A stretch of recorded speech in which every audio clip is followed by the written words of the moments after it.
So I was 5 years old when my mother told me she was going to the grocery store and never came back. Those days we lived in the border town of El Paso, Texas. 3 days later, after being left with my 6-month-old sister and my siblings, I knocked on the door of the neighbor to ask for help. She called my abuelita and said, "You better come get these kids because I'm calling social services."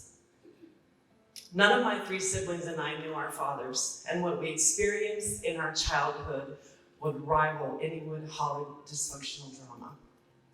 Those formative years were the years living with an addict who was mentally ill. I remember my grandma Keta telling me that when I was 3 years old, Mom was admitted into the Big Springs Mental Hospital for losing her mind on LSD. Living with my grandmother those years Mom were gone were the only sense of normalcy I knew in my life. Fast forward to age 7, Mom returned after living on the streets of Juarez, addicted to heroin. Thankfully, my grandmother said, "Graciela, hell no, you're not taking these kids," and she did not let us go. You know, as a young girl, I could never understand, what did I do wrong? Was I not good enough? Why did my mom choose men and drugs over us? Why did she allow me to be sexually abused at age 5 by a so-called trusted man we were to call uncle? I felt like I was born in a pit, and I kept digging my way out just to find the pit driving me back down. Fast forward to age 9, we were moved to the hood in East Austin with a mom who had found religion. But I wasn't interested in her religion. I didn't know her, and everything I knew about her, I hated. Nonetheless, she ripped us from the only sense of normal childhood we had ever had in our life. So at the age of 13, I repeated the cycle of dysfunction, poverty, addiction, and abuse, all too familiar to me. You know, financial and physical poverty is one thing, but emotional and spiritual poverty took my hell to a whole nother level. Eventually, the inevitable happened. At age 16, I started using. I got involved with a drug dealer who was a bad news guy in the community. By the age of 17, he got me pregnant, and I dropped out of school. By the time I was a legal adult, my life was a complete train wreck. Then out of nowhere, something miraculously happened. Enough had been enough. At the age of 19, I enrolled in a welfare to work program in the state of Texas and landed a temp job working for the most powerful woman in Texas state government, Ann Richards.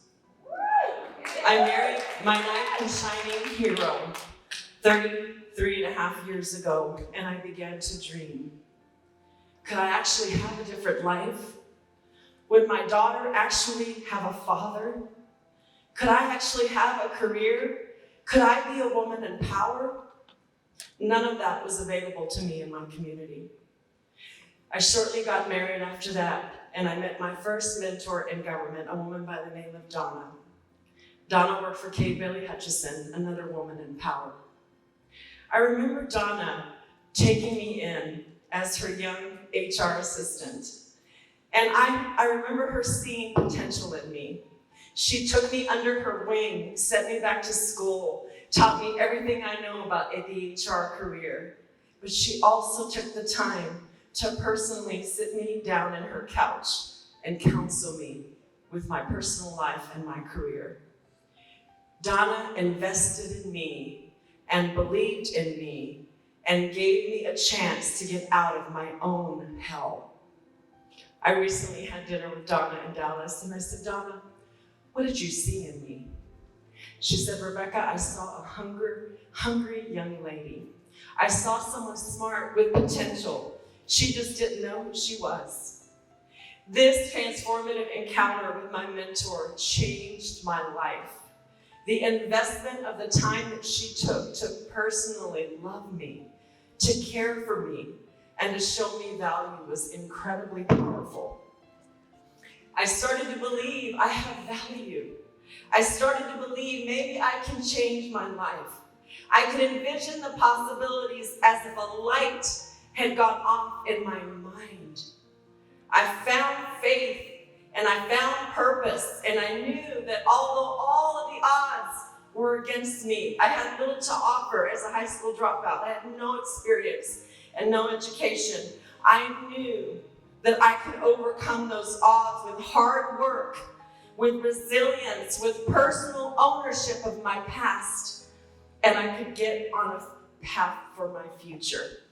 I didn't have to become a Latina statistic or a stereotype or embrace the generational curses that were never mine to carry. I had the power to be the hero in my own story, for me, for my little daughter, and for my entire future. This raw and difficult process of transformation was a choice that I made deliberately, daily, with intention. I learned that in order to change, I had to choose to embrace my faith and not my fear.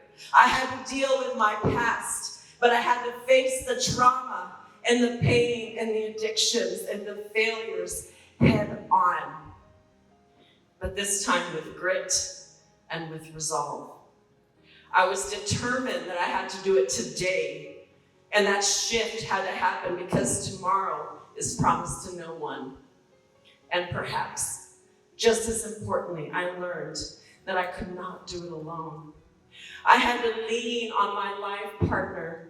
I had to lean on my mentors and my tribe, those women that came alongside me and said, Rebecca, you have potential. We believe in you. Bolstering that belief in my own self. This transformative journey started me on a path down a long road of forgiving my abusers, forgiving my mother, and forgiving myself in my own journey to faith in a higher power.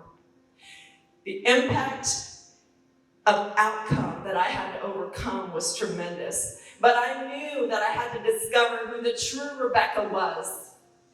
If someone had told me when I was 17, a high school dropout, riddled with addiction, living in abject poverty as a single mom, Rebecca, one day you are going to be an advisor to the President of the United States of America. Rebecca, one day you're going to be married for 33 and a half years and have your own thriving family.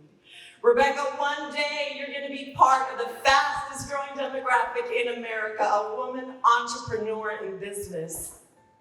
I would have laughed in their face. And yet, here I stand before you today, loving and living my life purpose. There's always someone who will need us. There is always someone who's going to come into your path. And if we take the time to reach back and empower those that go before us and behind us, my story of transformation is uniquely mine, but you have your own story and your own journey. Each of you sitting here today has the power to be the difference maker in the little Rebeccas all over your community. Let's all embrace and own our power and change the life of that young man or that young woman. Never, never leave them behind. God bless.